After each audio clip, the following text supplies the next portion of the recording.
હાલો દોસ્તો, જય શ્રી કૃષ્ણ। એક બાપ હતા, 3 દીકરાના એક બાપ। ત્રણેય દીકરા પરણી ગયેલા હતા અને ત્રણેયના ઘરે બાયું હતા, વોવારું। દીકરાના બાપે 1-1 કિલો જુવારના જબલા ભર્યા અને ત્રણેય વોવારુને બોલાવ્યા અને ત્રણેયને 1-1 આપી દીધા કે હાલો બેટા, આ જાહેર છે, તમે ત્રણેય લઈ જાઓ। તો એ ત્રણેય બાયું હતા, એ જારના જબલા લઈ ગયા। પછી વાતને બધા ભૂલી ગયા। પછી 1 વર્ષ થયું અને બીજું વર્ષ થયું ને ત્રીજા વર્ષે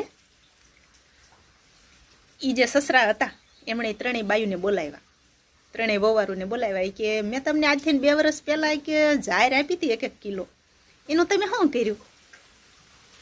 તો એક વોવારું હતા ને એ કે બાપુજી, તો મેં કબૂતરને ચણ નાખી દીધી।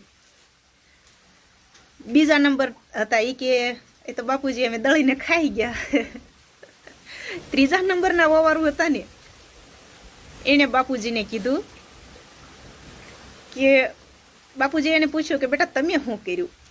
એ કે બાપુજી, તમે જે કિલો જાહેર આપી હતી ને એ લેવી હોય ને તો મારી પાસે છે, પણ એ લેવા હાટું 1 કિલોનું જબલું નહીં, પણ તમારે બળદગાડું મોકલવું પડશે। તો બાપુજી કે કેમ બેટા?